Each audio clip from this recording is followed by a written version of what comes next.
Hi there.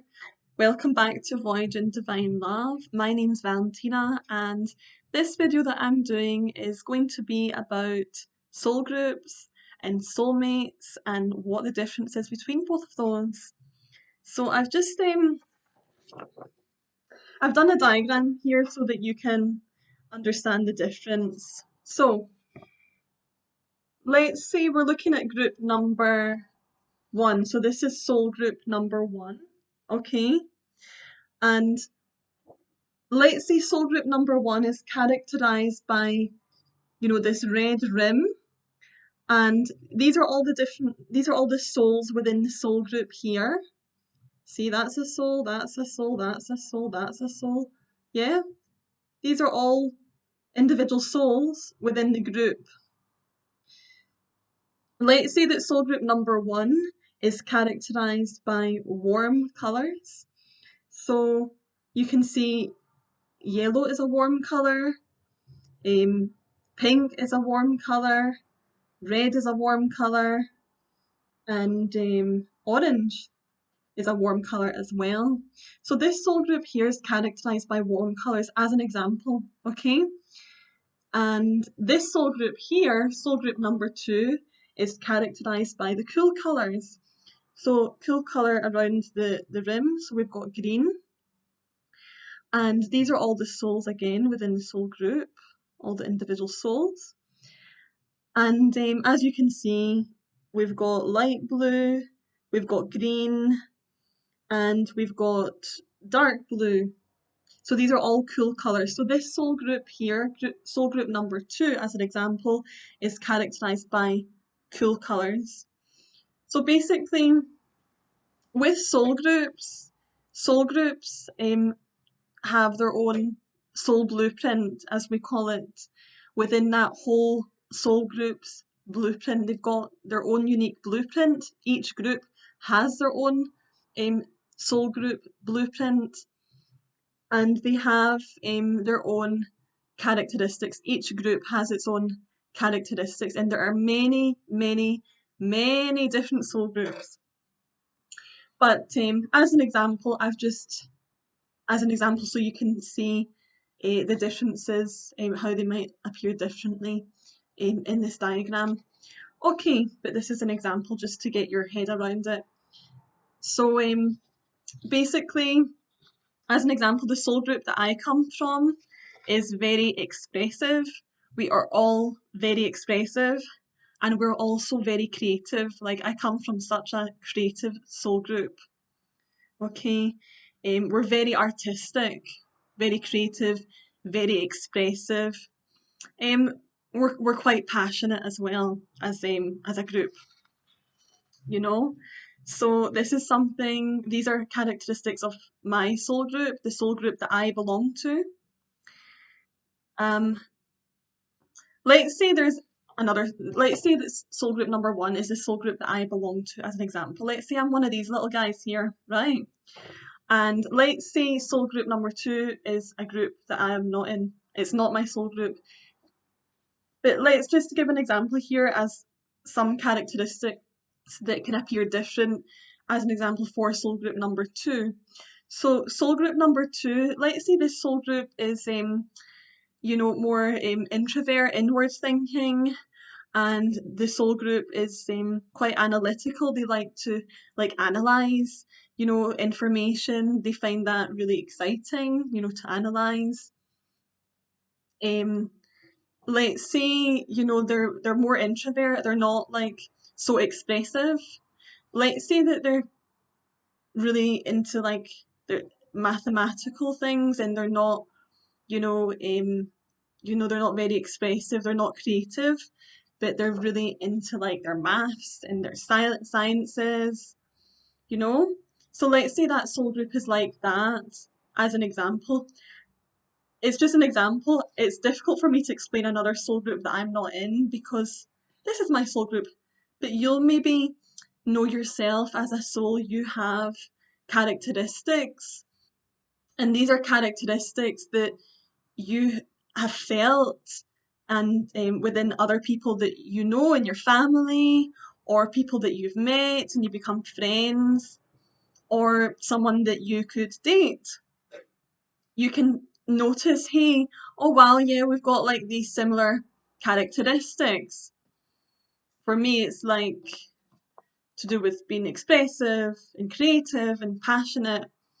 So I've recognized these in my soul group members. Like, we're very creative and artistic. We're very expressive. We're like really passionate as souls. So you will notice yourself like similarities, with yourself and other soul group members who you have met, in by various different ways. It could be family members, friends. You could have met them any time in your life, and you'll kind of be able to associate with those characteristics. You'll say, hey, I see that similarity between them and me. So that's soul groups. So hope that gives you a better understanding and perspective about soul groups. Now we're going to discuss soulmates. So soulmates and soul groups are two different things altogether completely different. So soulmates are souls who have come together for a temporary time to receive soul lessons and for their soul growth. Now, just another point I'd like to make about the soul groups. The soul group that you were created to be in by the divine, by God, from the moment your soul was created, you're always going to be in that soul group. It is part of your soul blueprint as a soul group. You're always part of that group from the moment you're created. It's not like, you can say, oh, hey, I would like to try and be in this soul group. I'm going to join this group and see what this team are doing. You don't do that. You don't switch teams. Your soul group is your soul group, and that's the group that you stay in. Of course, you can have experiences with other souls, which is what I'm going to talk about now with soulmates. But your soul group is your soul group, and that is part of your soul's identity. You do not switch soul groups. That's your group if that's your group, or if that's your group, that's always going to be your soul group. So yeah, hope that clarifies that point. Let's talk now about soulmates. So soulmates. So your soulmate is not necessarily going to be from the same soul group. Your soulmate can be from any soul group at all, any soul group. There is no, it doesn't have to be that you're from the same soul group to be soulmates. So let's say this little guy here from soul group number 1 meets this little guy here from soul group number 2. And let's say, for example, as an example, this is like a marriage. This is a romantic relationship. So they're going to meet each other initially, and sparks are going to be flying left, right, and center. They're going to be really attracted. They're like, oh my God, this is the person that I was supposed to be with eternally. Oh my God, I've met the person. And, soulmates meet each other romantically, and the sparks are flying. The sex is amazing. They are just loving spending all this time together. Even if they have differences and they don't have the same shared goals, they kind of like overlook that because they're just so happy to have met their soulmate. One of their soulmates. There are hundreds of soulmates. It's not your one and only, guys. So they're just so happy, and they're like, oh, I'm so happy I've met my soulmate. Oh, yeah, let's get it on. But basically with the soulmates, it's a temporary relationship. It is not long term. It's not meant to be long term. That's why, when soulmates break up, they're all like, oh no, I lost this part of myself. It's not your eternal partner. That's not true. They were only supposed to be with you temporarily to give you soul lessons, for you to receive different lessons and challenges, for you to be able to grow. And soulmate relationships can be, quite amicable. It can be quite pleasant, for a time. But you're never going to be 100% comfortable with your soulmate. you're not always going to be wanting to spend long periods of time together. It's not going to feel comfortable and peaceful to do that because you were not created to be together. So yeah, soulmates. So soulmates can come, in the form of like marriage. Let's say the marriage is like really, amazing, full of energy in the beginning. You're loving it. You're receiving from them. You're learning new things. You're really loving this experience. You know, you do a lot for each other. You make an effort for your dates. You have a great sex life. Um, so this is the way it starts out with the soulmates, and you tend to be like attracted to them physically. Um, you're attracted to them the way they are physically, and with soulmates, you're attracted to each other's personality, but not necessarily, the depths of their soul. You can maybe think, oh, I like that part about them, and they're quite deep in this way, but normally with soulmates, they're quite fixated on externally how the person looks or the personality, and the personality is not the soul at all. So the personality is simply the body that you're in your current life, and some thoughts and feelings and characteristics as a person that you have. That is the personality. It is not who you are at your core. So yes. So as an example, let's let's give an example when a soulmate relationship has run its course. That will appear that there's no spice in the marriage anymore. Um, you're getting on each other's nerves all the time because you're like realizing, wow, we're not created to be together eternally, or I have to compromise a lot, or I have to sacrifice a whole lot of myself to make that person happy. So with soulmates, it's a temporary relationship, and those who stay, in a soulmate marriage, past the time that they're supposed to, it feels stale, it feels off. Um, you know, it doesn't feel easy. It feels like a huge compromise. It feels like you have to give a huge part of yourself up. Maybe you enjoy taking long periods of time.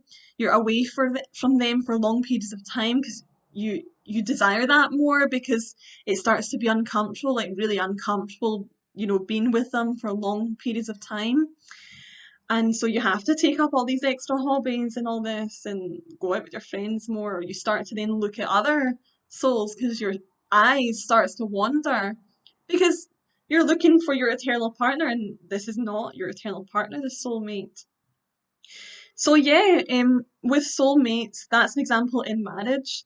There are also soulmate relationships of friendship and family, so of your earthly family members, or like friendships that you've made friends on earth.